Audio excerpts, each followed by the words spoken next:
President Bola Ahmed Tinubu's appointment of Professor Joshua Amopitan as the new chairman of the Independent National Electoral Commission has sparked sharp divisions within the opposition, reopening debates about the credibility of the Nigerian electoral process and the long delay push for electoral reforms. The appointment endorsed by the National Council of State last week Thursday marks the beginning of a new chapter for INEC, following the exit of Professor Mahmood Yakubu, whose decade-long tenure was dogged in controversy and waning public trust. As Mr. President prepares to forward his name to the Senate for confirmation, opposition leaders are split over whether the move represents continuity or change in Nigerian troubled electoral landscape. While some ambit or really feel that the President Tinubu acted within the ambit of the law, others fear that the appointment could reinforce perception of political interference ahead of the 2027 general elections. But whichever side of the divide you seem to support, it is only imperative that the new INEC chairman, if confirmed by the Senate, is seen to be apolitical and a reformist to help guide and reshape our electoral process. Hence, a need for us to look about it on this lovely and interesting edition of Dialogue Today. And that is, we're looking at the new INEC chairman and Nigerians' expectation, knowing that President Bola Ahmed Tinubu has already sent his name to the Senate for confirmation. And when he's finally been confirmed by the Senate, well, definitely he will step in as the next INEC chairman. But anyway, to help us chair the discussion, well, he's not an INEC chairman though, never has been. But anyway, to help us chair the discussion and look at this very topic and give it more of a Nigerian's view of what they feel, is no other person but, I like calling him Orogun, but he will say I should call him Chief. Chief Olori Magege. You do know he's a public analyst and also an elder statesman of high repute that indeed would wish nothing but the best for Nigerian electoral process. Good morning and welcome to this discussion. Good morning, viewers. Good morning, Mike. Well, when President Bola Ahmed Tinubu was explaining the choice of Professor Amopitan to the Council of State, I'm talking about the Kogi-born professor of law. He said a lot. He said a lot while really introducing or talking about choosing him when he had the Council of State meeting last Thursday.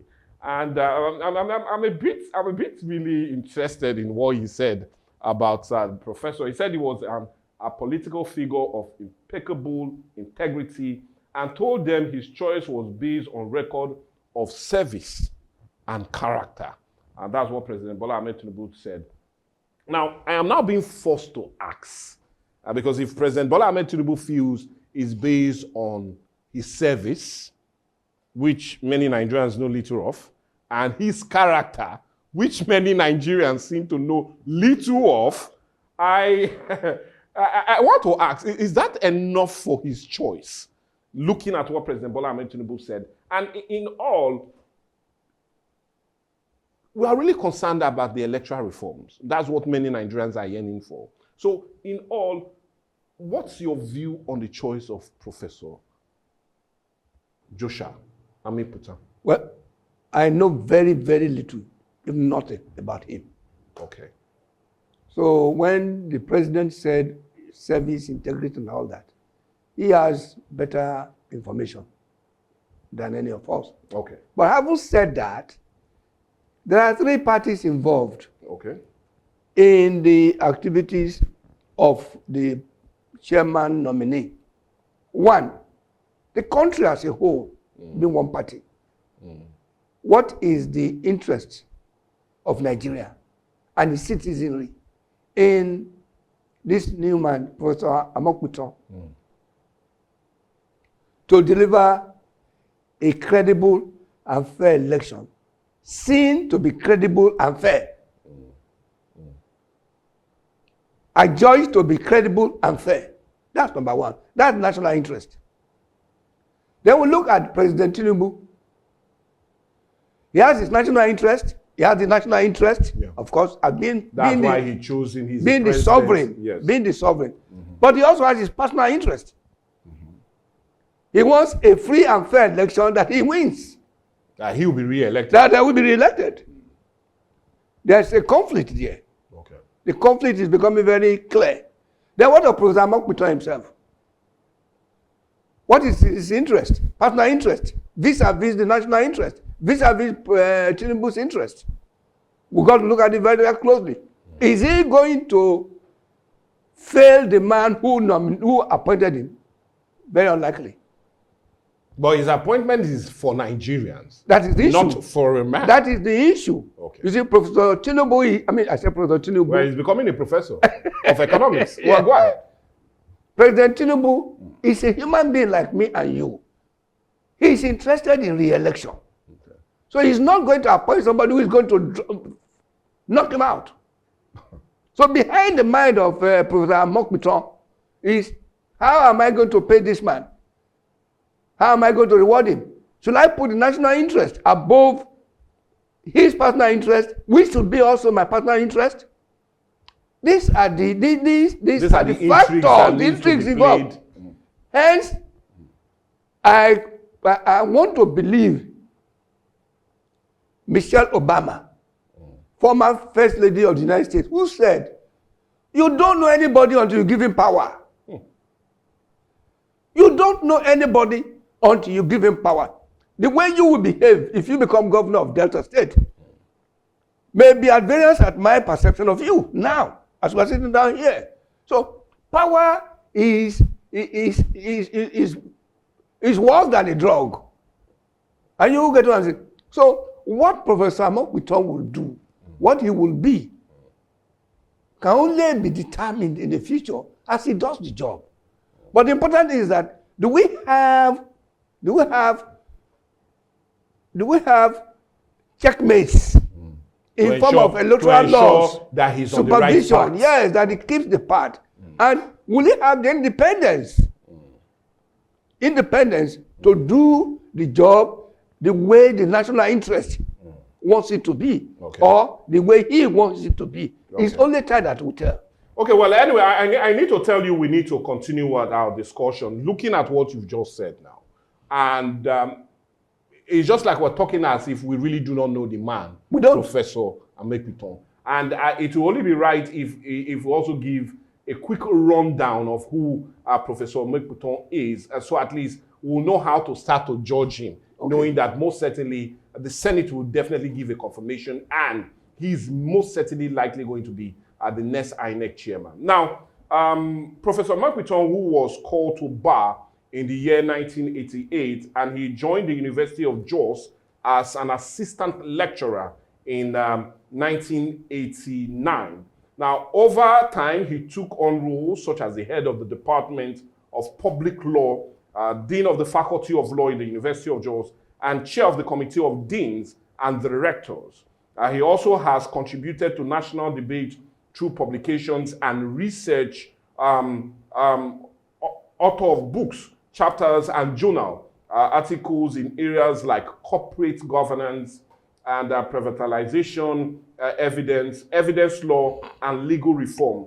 So showing us who really he is, as he's been ushered also as an academician. This will not be the first time we're having an academician on the seat of the #1 electoral umpire. Two previous before him were all professors, still from the academia. So mine is, now, this has also come out to make people ask the question, what's he going to do differently? Because we've had two professors before him, and we've seen the trend. Many will say we are really at a slow pace as it concerns our electoral reforms. We've not really achieved that height that many would wish we have since the return of democracy in 1999. So my question is, we're now having a professor just like we had two professors, Professor Atare Ojiga, Professor Mahmoud Yakubu, now Professor Joshua Mokpito. Are we likely going to see anything different? It's a question. Is professorship Yes. equivalent to integrity? That's the question. That's the question. Must one, are you saying that to be a man of integrity, you must be a professor? Or if you are a professor, you are automatically a man of integrity? That's not it. It is an academic qualification. That is what professorship is, an academic qualification. It does not tell us whether you are a man of integrity, impeccable integrity, or not, whether you are a man of character or not. You see, there is no exam, there is no jam that you have to sit to pass to become the chairman of INEC. Yeah. So it's try your luck. It's all try your luck. We have seen people with little or no qualification doing excellent job in their various chosen careers. We've also seen professors who have gone to jail because of their INEC sub-performance. Yeah. I mean, you see them in Cross River? Akwa Ibom. Yeah. So let's not bring in the issue of you are a professor, therefore you are a man of integrity. Okay. I'm not saying that if you're a professor, you lack integrity. I'm not saying so. Okay. I'm also saying that integrity is a character thing. It's a character trait, which is out there in the individual as he goes through life. Okay. So no, not issue of professorship. Not issue of professorship. So that's not a criteria to say, well, we've gotten the right person as it concerns credibility and electoral reforms. The man who conducted the Abiola election is not a professor. Yes, Umosu. Is he a professor? No, of course not. It's not. And he conducted an election that is adjudged to be one of the best, freest and fair in the history of Nigeria. So no, not professor. Okay, now, just like you've said, it needs not to be a professor. But irrespective of that, Nigerians are also already at the stage of, this is where we feel we should go. Just yesterday, we had a gathering of critical stakeholders in Abuja, paving the way for what our electoral reforms would be. And they had a lot to talk about, but we'll not go there because we're right here talking about who the new INEC designate is and what we really would love from him. But as much as what we love for him, we'd rather look at some of the challenges he's most likely to face, knowing that he has inherited a whole lot of issues from his former. Now, one of the major issues that we feel he has inherited is logistic and funding. Logistic has always been a major challenge as it concerns the electoral body. We also do know funding has been a major one. Voters' trust and even election security all are still the major challenges facing the would-be INEC chairman, just like he faced his predecessor. And like you said, it's only time that will tell whether he will be able to handle this. So I would really love to have your advice as it concerns you dishing out and what Nigerians feel they need to also get from him. Now, like I said, I want us to start with the issue of logistic. Yeah. Logistic in the area of moving sensitive and non-sensitive materials, vehicle shortage, and coordination issues among field officials that have really represented or really helped to stretch our elections beyond where it should be. So what do you feel he needs to do as it concerns logistic? An advice to him. Logistics. We can't look at logistics as a single item alone. We must look at it holistically. Okay. In India, for instance, election goes over a period of almost a year. Yes. Staggered. Yes.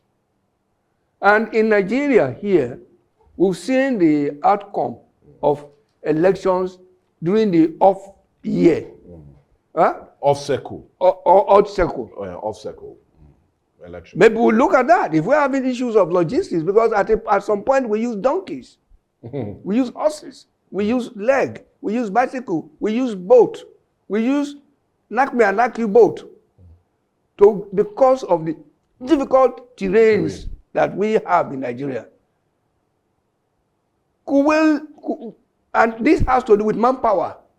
That's why I said non-sensitive and sensitive. Yes, officials also. Because when you talk of logistics, you are talking of human beings moving materials from one place to another. So behind all this are human beings. Yeah. And there is shortage of capable human beings because that's where election rigging begins. You bring in these hundreds of thousands of ad hoc workers, staff who have not been trained to imbibe the culture of INEC. Because every business has its own culture. So these guys come in as temporary staff. They want to make as much money as they can make, and then disappear. INEC does not know them. They don't know INEC. They don't know INEC anything. Maybe if we have a staggered election, we can move experienced hands who are permanent staff of INEC from one zone to the other. Maybe we need to do elections zone by zone. The 6 geographic zones. We do it this week. Next week we'll do another one like that. With experienced hands. With experienced hands. That could solve a problem of logistics, both in terms of equipment spread. If you have 20 cars and you are using 20 cars or 20 vehicles here in the south today, next week you move the same 20 cars to another zone and like that. The issue of logistic problems become a bit reduced. That's number one. It also affects funding. Because when you are shattering vehicles all over the country at the same day, at the same time, there are so many vehicles the country has. So there is bound to be shortage. You are going to move from one place to another. That will impact cost. So if it's staggered, that would be another issue of funding again will be maximized. Okay. Then security. You'll find that we have a finite number of policemen in the Nigerian police. So this will be spread thin. Quite inadequate. Yes, quite inadequate. So if again you staggered it, you can now say, okay, all the policemen, available policemen in zone 1 to 5, move to zone 6 where we are going to have election. Then there's a better coverage. So I think to ease the performance of Professor Amopitan, let us look at other method of election, of voting, of capturing election vote, of capturing ballot paper on the election day. If we stagger it, maybe we'll make his job easier. It's something we could look at very critically. Okay, now, yeah, you just talked about what you feel we need to do as it concerns logistics, which I've always said is a major challenge. But another major challenge will be the issue of funding and resources, which has also in every way marred our elections before now. We had even a situation where that should be between the 2015 and 2015 elections, just immediately after. We had issues of off-cycle elections that fund almost stopped because of the non-release of funds earlier by the National Assembly. Now, fund and resources also was a major critical one for the outgoing Professor Mahmood Yakubu's reign. Now, I'm also a bit concerned. We keep budgeting huge sums that many feel has not really reflected on our elections. But what do you feel this new INEC chairman needs to do as the issue of getting the funds at the required time and also satisfying our feeling that the money we are using for elections, we are seeing genuine results on account of it, because it's a major problem. There is no agency of government that has all the funds it requires. Because Nigeria is about the country, does not have enough money to meet its daily requirements, daily operations. So there must be issue of choices and prioritization. INEC is a priority place for us. Of course, a priority agency for us. And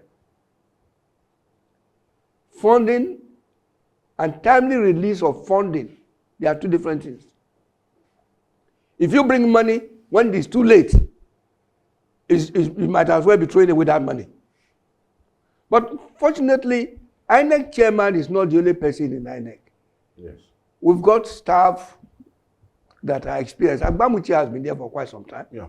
And it was almost tipped to be the next chairman. Yes, and other people that are there. We shouldn't look at INEC as the chairman only.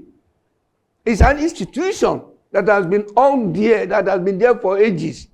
It has learned. It has manpower capacity, logistic capacity.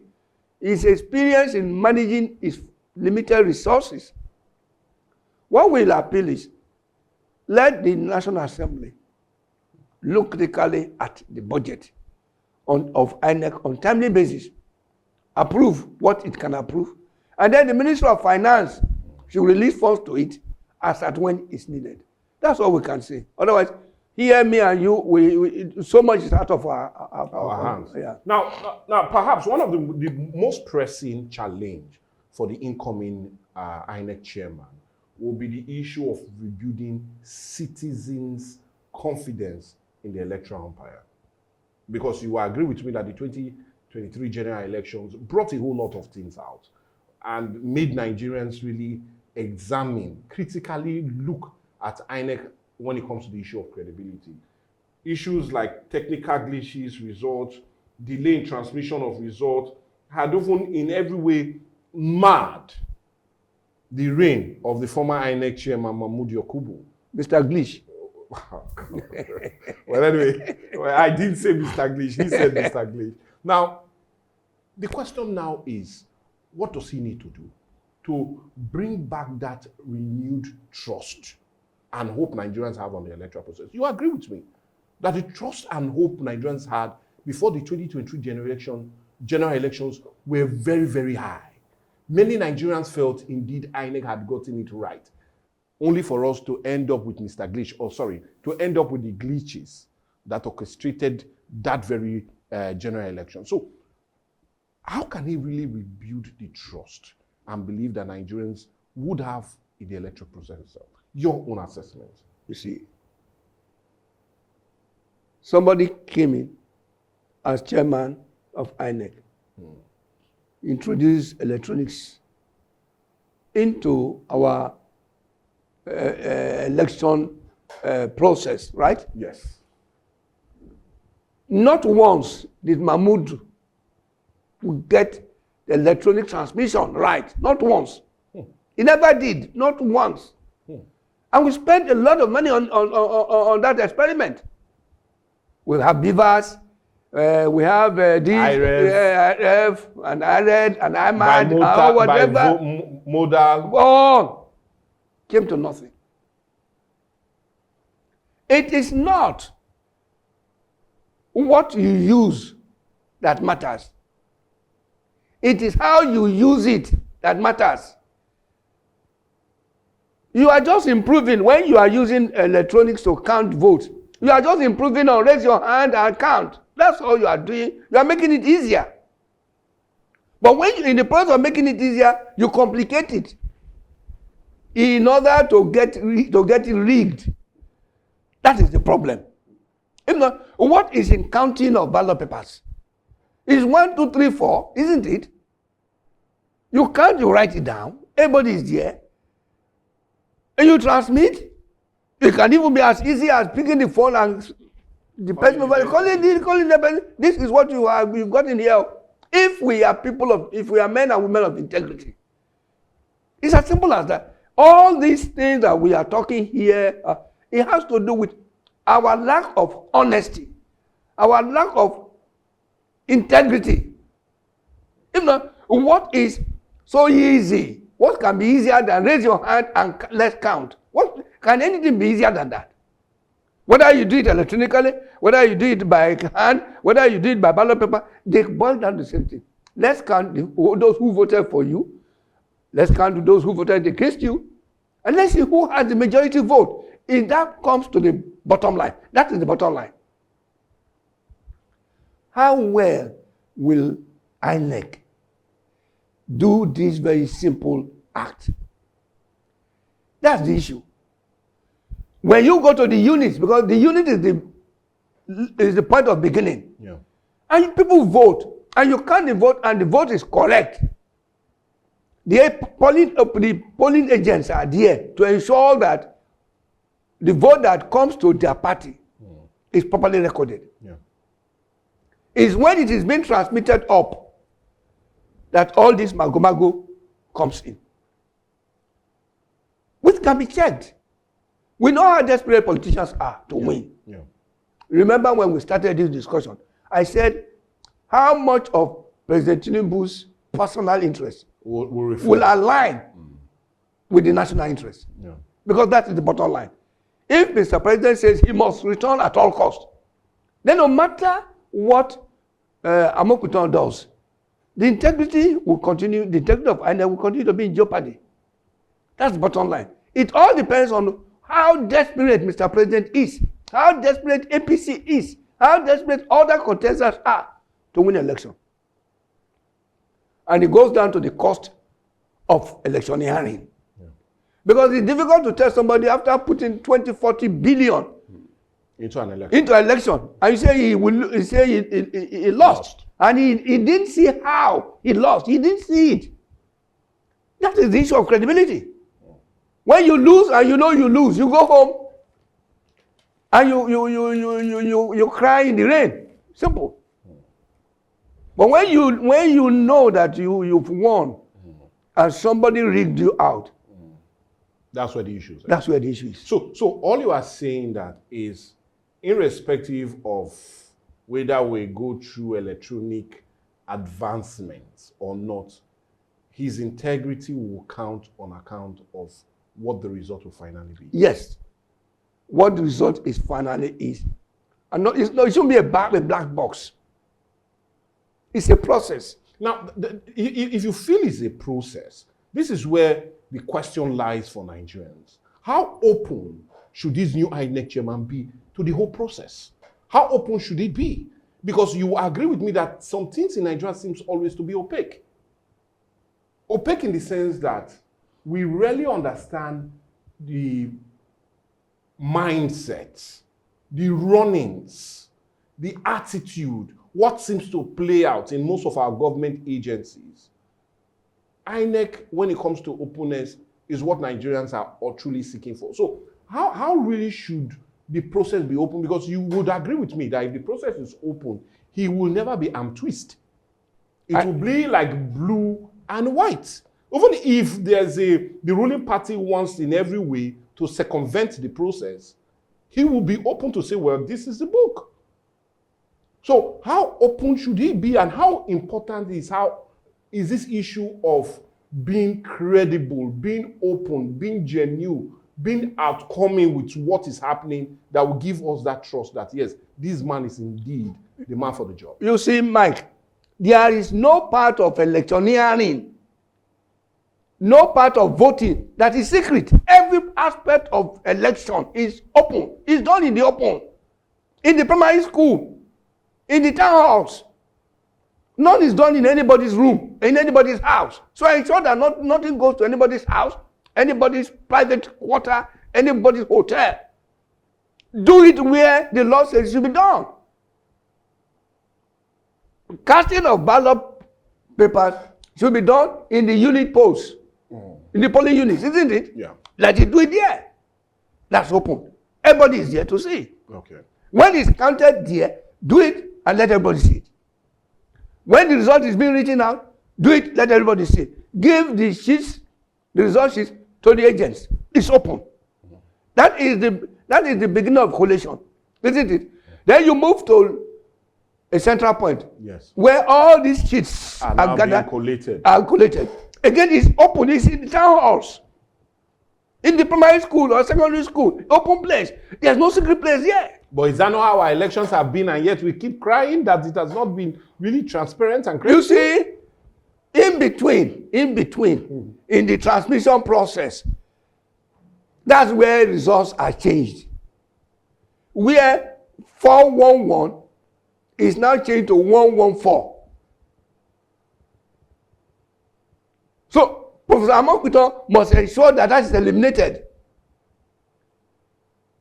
Where 114 becomes 411, you've added almost 300 votes. And when you add 300 votes per unit across the board, then somebody who didn't contest election wins. That is the point. Every aspect of election is open. It's when we turn our back and watch the election officers manipulating the figures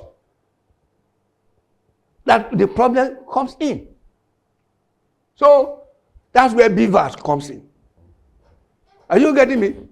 Then BVAS goes into air. The receiving equipment at the other end, we don't know what is programmed. Well, that's the openness I'm talking about. We don't know what is programmed. That is the box there. But it can be made open. That's why we have IREV. When figures are being transmitted, they are seen there. Real time. But all of a sudden, MTN will go dark, Airtel will go dark, Globe will go dark. Those are the glitches we are talking about. Those are the glitches. And that is the point. And the point of rigging is where we cloak the opponents in darkness. That's the point of rigging. And it is not a rock science to eliminate those areas. Because along the road, there are trails. The original document is the result sheet at the polling unit, which again is interpreted, is put into the BVAS. Yeah. We can check that. You see, I'm an accountant, so I know what is auditing. Yeah. You can follow the audit trail. Yeah. And because Nigeria is so big, the audit trail is muffled up. Hence, I go back into the staggered election. If we conduct election in one zone and we thoroughly satisfy all the openness conditions of that election in that zone, we move to another zone, the chances of muddling up things will be minimized.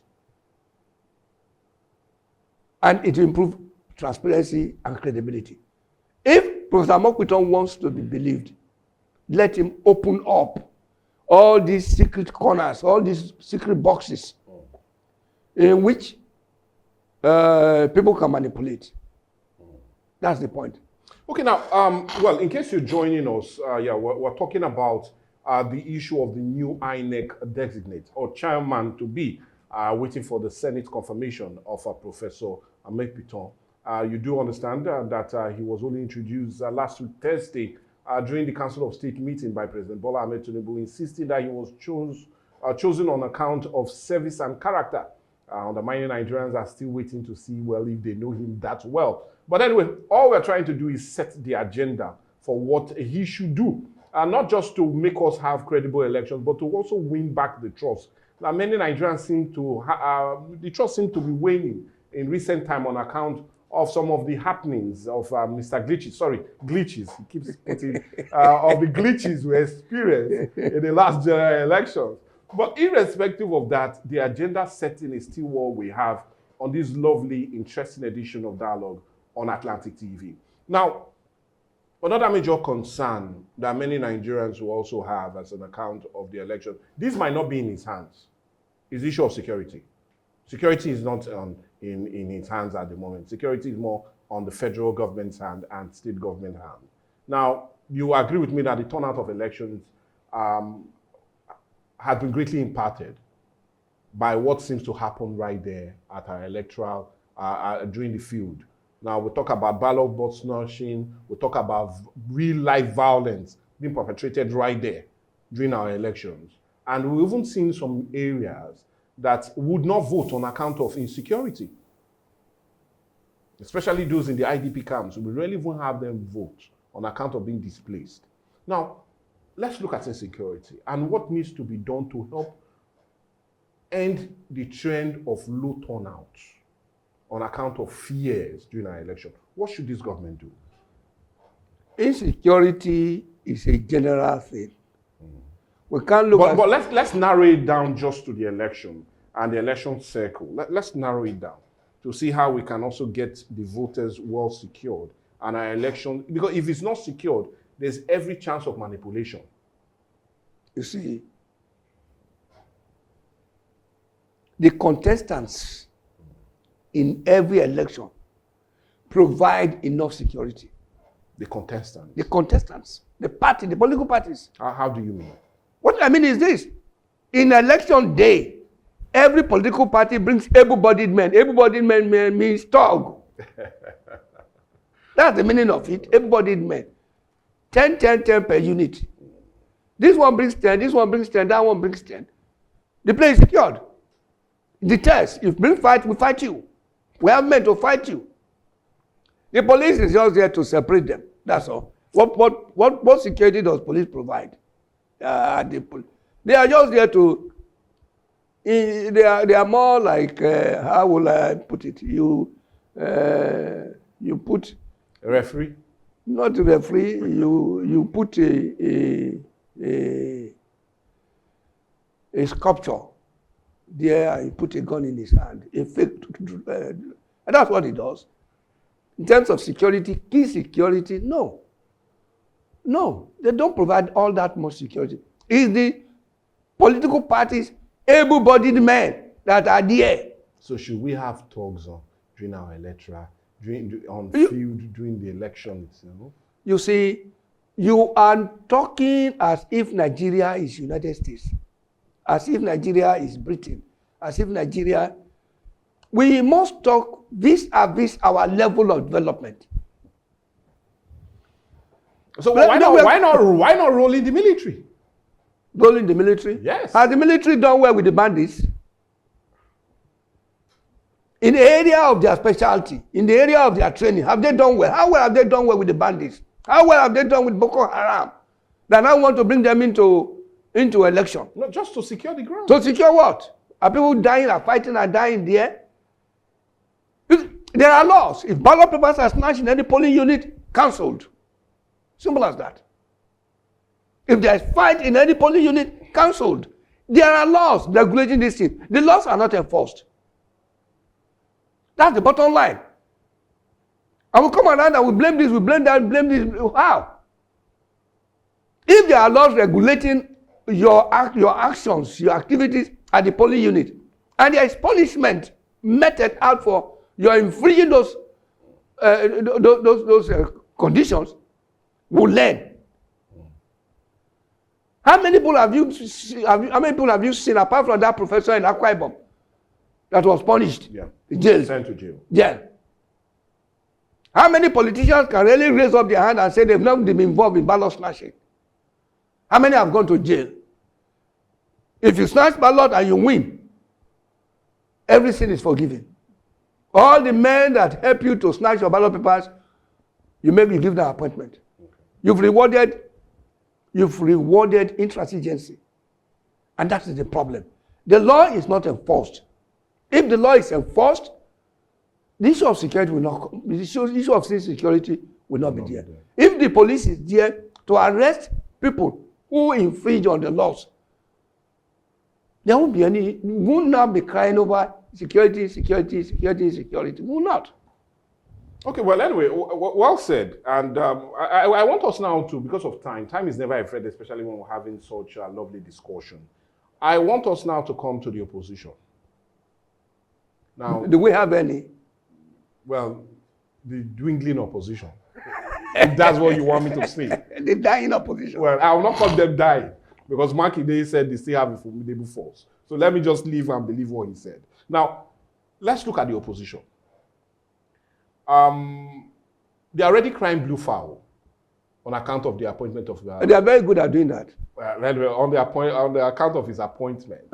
And many he even came to a level that they felt Professor Omopito was a part of the legal team of President Bola Ahmed Tinubu during the defense of the 2020 general election, which we find funny and which is not true, though. Now, but what is true is, how should he make them feel a bit relaxed to know that it's not apolitical? What should he do? Because we do understand that has always been a major problem. Where opposition will always cry, yes, we agree. When it doesn't go their way, they'll feel democracy has been truncated. But when it goes their way, they'll feel this is the beauty of democracy. Yes, we understand all of that. But how would he be seen to be apolitical and not a player to any, or seem to be dancer to any part of this group, but remain apolitical and credible in his actions? I'll take you back to the election of the second tenure of Oshiomhole in your state, Edo State. Okay. As the election was going on, Oshiomhole was shouting on top of his voice that the election has been rigged, has been compromised. He was shouting all over the places. You know him. And then he won. And he was asked, why all those shouting that you were doing? He said, I was shouting just to let them know that I'm watching. The only way the opposition will be happy with Amopitan is to make Peter Obi his personal assistant, Atiku Abubakar his SSA. Come on. But that's the only way. That's the only way. But I'm telling you that it's impossible. It's just impossible. Just by the fact that Tinubu praised him to the highest heaven, it's enough suspicion on the part of opposition. You get what I'm saying? My tribe, the Yoruba, say when you are peeling the roasted yam of a blind person, you whistle so he knows you are not eating his yam. And that's what I'm saying. He should make Peter Obi his personal assistant, Atiku Abubakar, El Rufai, all his SSAs. That's where we'll have peace on the part of opposition. It's not a laughing matter. Well, anyways, I doubt if that will ever happen. But anyway, what I know will happen is for us to really talk about what our elections will be. And I will not let you go if I don't also bring your notice to this. This might be off our discussion, but something that transpired yesterday. Now, the National Assembly is thinking of bringing forward the elections, the 2027 elections, to November of 2026. And already is getting stiff opposition from critical stakeholders in the electoral process. Now, I'm just a bit curious to get your take on account of that. The National Assembly gave us many reasons why they feel we need to bring it forward and see how we can do all of these so we deal with the issue of litigation, lengthy litigation, before final confirmation in May of 2027. Do you subscribe to this recent push idea of the National Assembly? Litigation, we've tried litigation. We've tried to create timeline for litigation. In Obasanjo time, litigation was still going on even when the tenure had ended. Then we streamlined it, that litigation at first court should be so many days or months. Before it goes up to the Supreme yes. Court. I think we should adopt that and stick to that. But should the elections be brought forward? No, because the political parties they've been working on that day, that February 2027 date. They've been working towards that. So when you take 2, 3, 4 months out of that, you've turned it into a cash program. And there will be suspicion because it will be seen that the ruling party is planning something, since it is the ruling party that is majority in the Senate, in the Senate and in the House, in the National Assembly. So they've been working on this as a strategy to railroad the opposition. That's the way it will be interpreted. So let it run its course. If we have reason to move it forward, not this one, future elections, not this 2027 election. It will create too many bad blood. It will create too many suspicion. That's it. Okay, now, another major talking point I would like to also get your thoughts is the issue of Gale of Defections. It is now being rumored that the Enugu State Governor himself, Mba, will also be joining the All Progressive Congress. And it's already making the opposition a bit jittery, knowing that their strength seems to be waning by the day, especially as a account of governors defecting to the major ruling party. You see, look, Should they sleep? Should they lose sleep on account of this? Should Nigerians truly be worried that Nigeria is almost turning into a one-party state? when you have people like Wike in your party, and you are seeing with your koro eye, to use Warri language, that your fortune, your political fortune is dying, is dwindling by the day. You are having COVID-19 political infection. Yeah. What will you do? That's a new one. Yes. Well, let me go ahead. What will you do? You leave the party. PDP has not been able to fix any date for anything. For their National Executive Committee, their National Working Committee, their various committees, has not been able to do anything. And the election is running close. And if you are a governor under that ticket, you don't even know who will sign your paper. The chairman and the secretary, national chairman and national secretary, they are at each other's throat. With Wike referee. So what will you do? Look at SDP. We don't even know what is happening in SDP. Look at ADC. ADC is more of a propaganda thing than anything else. We're not seeing real movement on the ground. So, I really don't. So you feel the APC is more stable than all of them? It's more stable. It's more stable. So you go down there and achieve whatever ambition you have. So you leave. That's why we left. That's why we left PDP for APC in Delta State. You see this problem, this wicked man is weakening everybody. And you want to invest all your political life there? How? You won't do that. You leave. But is Wike not part of the All Progressive Congress, or the mining is not the card-carrying member? Wike is a PDP man.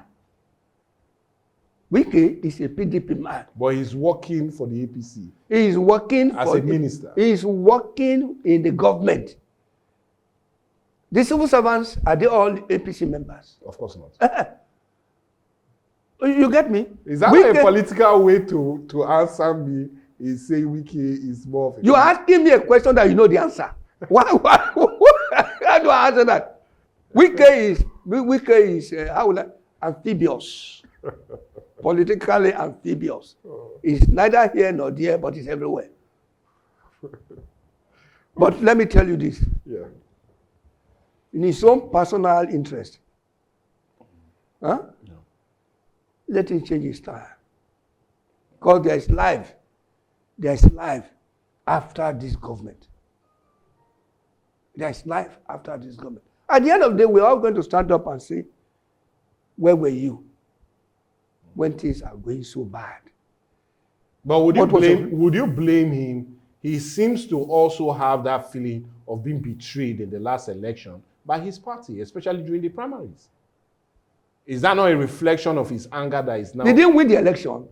But was there not a backdoor play from Tambuwal and the rest during that primaries? It's a question. That is the process. Then you were in the PDP. Yeah, that was the process of politicking. That's the process of politicking. It's a football match. If I dribble you 4 or 5 times, I score a goal. Do you complain about that? If I'm a master dribbler, if I'm JJ Okocha, do you complain about me being JJ Okocha? So are you saying politicians are dribblers? Are you asking me this question? What are they? What are they? What are politicians? Well, no, man, I just needed it to be a bit slight. We're making it really too serious. But I really need you to go. But before you do so, what final advice would you have for the incoming INEC chairman, Professor Amepitan?